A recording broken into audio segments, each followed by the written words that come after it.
Okay, good. Thank you. Thank you very much.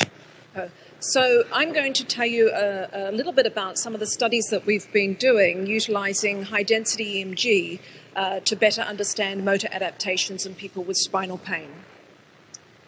So when it comes to spinal pain, whether it be low back pain or neck pain, it's well known that people do present with a number of different motor adaptations, and these range from very general adaptations right through to very subtle changes in muscle behavior and in movement. So if we think about some of the general adaptations that we see, there's an abundance of literature describing these changes, and these range from common observations of increased muscle coactivation in people with spinal pain, prolonged relaxation times, delayed responses, increased muscle fatigability, and then a number of changes in motor output, such as reduced endurance, strength, rate of force of development, and so forth. Now, I'm not going to focus on those general adaptations. What I'd like to do is focus on the more subtle changes of muscle behavior, which has been detected in our studies utilizing high-density EMG. So, of course, relative to classic approaches with bipolar electrodes or a configuration where we can obtain relatively limited information about muscle activation, the high-density EMG approach allows us to generate a topographical map of the EMG amplitude and evaluate changes in the distribution of muscle activity within the spinal muscles. And one of the most interesting findings revealed by high-density EMG over the last decade has been the fact that muscles do have a very non-uniform activation. So the distribution of activity is non-uniform, and importantly, the distribution of activity changes during both static contractions as well as during dynamic contractions, and that change in distribution has the physiological significance of minimizing muscle fatigability. So in order to assess or to calculate and compare changes in the distribution of muscle activity, we can simply calculate the center of activity of the EMG amplitude map, or the centroid of activity, and monitor how that changes during contractions, both in terms of a shift in the longitudinal direction as well as in the mediolateral direction.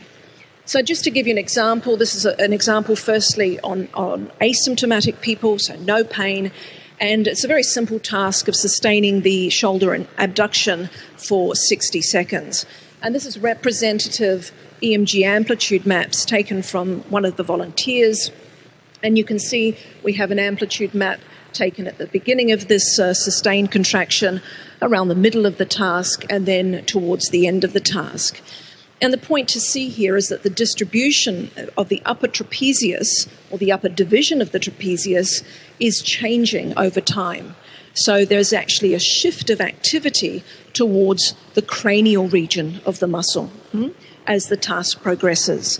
So this redistribution, as I mentioned, has a physiological significance of minimizing muscle fatigability, and that was seen in earlier work where it was demonstrated that the amount of redistribution of upper trapezius muscle activity correlates significantly with the endurance time. So again, taking a group of asymptomatic people and having them sustain shoulder abduction, those that were able to hold their arm out the longest were those that had the greatest redistribution of upper trapezius muscle activity. But as I said, the purpose of my presentation was to show you some of our more recent studies utilizing HDMG on people with spinal pain. And the first study that I'll present to you is one on low back pain, and it was having people with low back pain perform a repeated lifting task. So they had to perform this task for a few minutes, and of course we've compared healthy controls to people with low back pain, measuring the spatial distribution of the lumbar erector spinae activity during this task. But very briefly, this slide just simply indicates that in terms of the gross measure of spinal movement, people with low back pain, which is in orange, had significantly less range of spinal movement, and that was particularly demonstrated in the lifting phase of the task. And the other important observation was the fact that in terms of pain intensity, this was a pain provocative task. for the patients with low back pain. So their pain ratings increased significantly during performance of this task. But let's look at the EMG results. So this firstly presents representative data from an asymptomatic person, so a healthy control. And these are the EMG amplitude maps taken from the lumbar erector spinae, and they're representative maps taken from the beginning of the task, the middle of the task, and the end of the task. And if we focus on the centroid, or the centre of activity, represented by the black spot, the main thing to note here is that we do see that redistribution of muscle activation. In this case, the shift is down towards the caudal region of the lumbar erector spinae. And if we compare that now from a representative example of low back pain, we do see a change in amplitude over time, over the course of the task. So there's a progressive increase in muscle activity, but you see it's the same region of the muscle that's becoming more and more active. So we don't see the redistribution of activation. And that was representative data, but the next slide presents the group results of the study. And this is a shift of the centre of activity along the longitudinal axis, so cranial caudal direction, during the lifting phase of the task, during the lowering phase of the task. And as we saw from the last slide, you can see that the patients with low back pain overall, represented in orange, don't show the same extent of redistribution or shift of activity. So that was a significant finding. Now, you may wonder whether this strategy that the low back pain patients have of reduced redistribution of activity perhaps was present even before they got low back pain. Maybe that was one of the reasons why they developed low back pain. However, we have convincing data and evidence to indicate that nociception, or pain, is the initial trigger to induce such a motor adaptation. And so just to show you some recent data, which is an experimental pain study. So it's having people perform exactly the same repeated task, but this time they're asymptomatic people, and they perform this task at baseline, and then immediately following injection of hypertonic saline into the lumbar erector spinae, which produces acute back pain. So a back pain of around 6 to 7 out of 10 on a visual analog scale, short duration, but it allows us to evaluate lumbar muscle control during the painful condition. And you can see that in terms of the shift of activity, a measure of displacement of the centroid of the EMG amplitude map, it was significantly inhibited in the presence of the noxious stimuli, or the presence of the painful sensation. So convincing evidence that pain, in fact, is the initial trigger for these motor adaptations in people with spinal pain. Okay, last example in low back pain. This is some recent data that we collected in Ireland together with the Irish Institute of Sport and Trinity College Dublin. And this is testing the Irish rowers and looking at those with back pain versus without back pain. And we've had them do a 7x4 minute step test protocol. So they're literally rowing to exhaustion. And of course, we've used the high-density EMG to analyse lumbar erector spinae activity and redistribution of activity with fatigue. As said, this is rather preliminary, so I won't show you all of the data that we've collected. I'll focus on the first 5 steps of the protocol, which is looking at 15 to 75% of their peak power output. And what we've essentially done at the moment is just focused on that initial extension phase of the rowing stroke. So, if I start by showing you some data from a rower who doesn't have low back pain, here we have the amplitude maps taken across the 5 steps of this fatiguing protocol. And the main observation that I want you to focus on is the spatial redistribution of activation of the lumbar erector spinae. So similar to the repeated lifting task, we see a progressive shift down towards the caudal direction of the lumbar erector spinae. Interestingly, when we observed the rowers with low back pain, we could see, similar to, again, what we've seen in our other cohort, our non-athletic cohort, that although the amplitude is increasing over time and changing over time, we don't get the same redistribution of muscle activation. And again, that's just showing you the group data that we've analysed so far, looking at displacement of the centre of activity across the different steps of the protocol.